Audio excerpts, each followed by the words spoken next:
1973, a surprise attack on Israel by Egypt and Syria ignited the Yom Kippur War.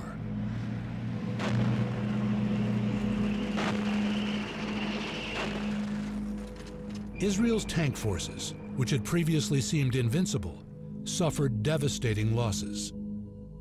For 40 years, the most potent anti-tank weapon on the battlefield had been another tank. But in this war, Egyptian soldiers had another effective option. There was an introduction of something that changed the equation on the battlefield, and that was this light, portable anti-tank weapon. The Israeli tanks were being attacked by missiles that could be carried in suitcases and by rocket-propelled grenades. Anti-tank explosives had been around since World War II, but the missiles were a major improvement.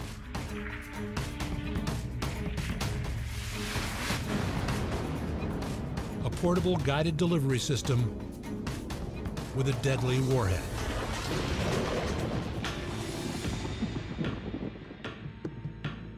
Known as shaped charges, the warheads were designed to cut through even the thickest tank armor.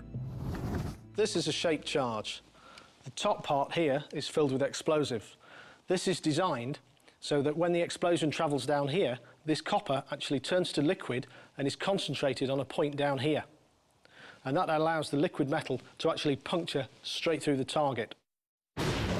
It will completely carve up the crew, or it will set off ammunition fires, which in turn, of course, will produce internal explosions, which will completely finish them. But of course, as soon as engineers realized what they were up against, they began searching for the next protective counterpunch to defend against it.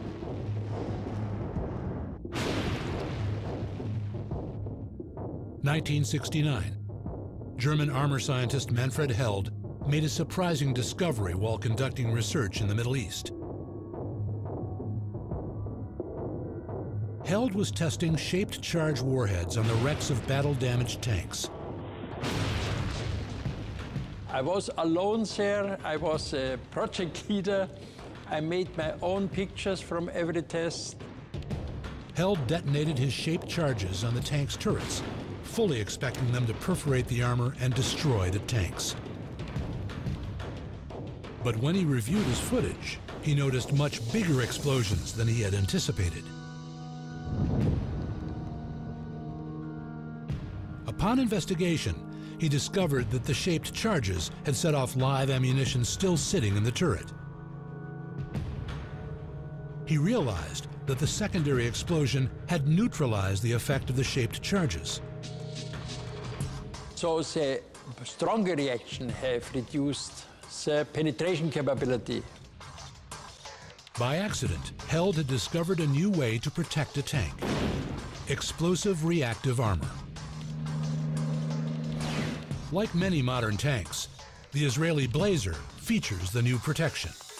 Its most vulnerable points, the front arc and turret, are fitted with close to 40 reactive plates. If a plate is hit, it explodes, countering the shaped charge and leaving the tank unharmed.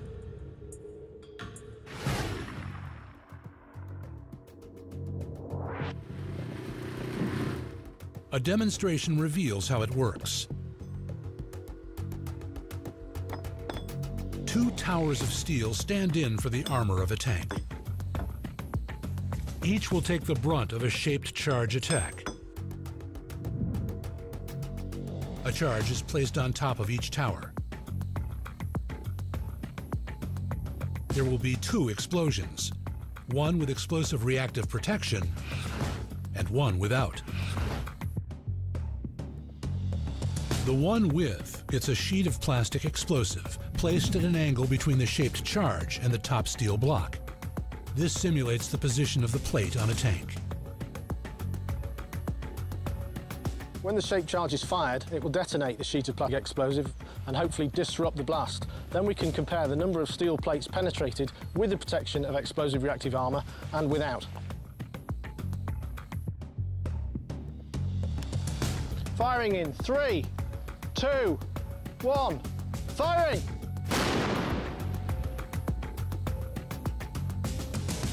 Firing!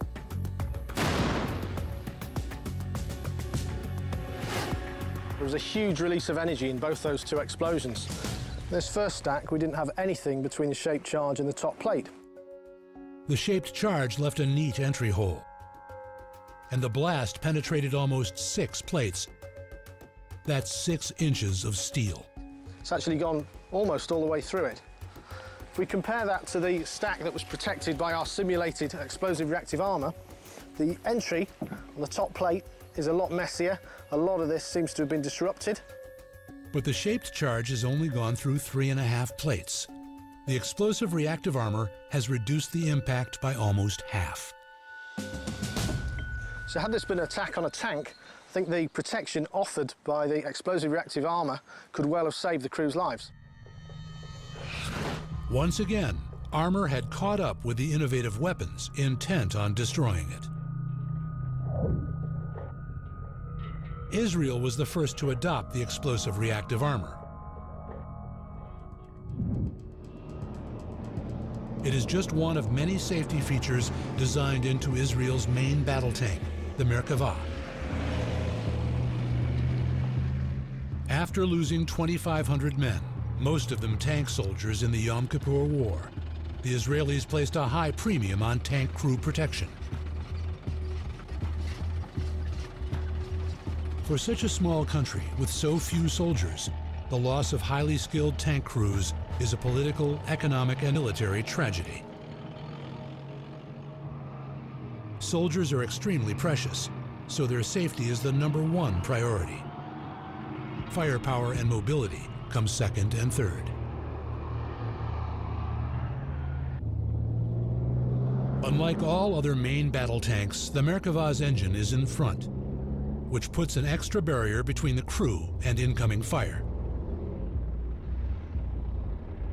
The tank's shape, streamlined and flat, makes it difficult to hit. Even the turret is designed to present a low-profile target. The turret is basically on the top. It's very narrow, so it'll be very, very hard to hit. As you can see, it's shaped as an arrow to the front. If the tank is hit, soldiers have an increased chance of survival because ammunition and flammable liquids are kept separate from the crew area. And the crew can make a rapid exit through a rear-facing escape hatch. What happens, I give my crew just a command. They all get out of their cells and just come out of the tank from this rear hatch. We can open it from inside. It just opens on the top and on the bottom. The whole crew gets out and we go to a safer spot. The Israeli Merkava represents the pinnacle of crew safety, a conscious decision by the Israeli army to put protection first.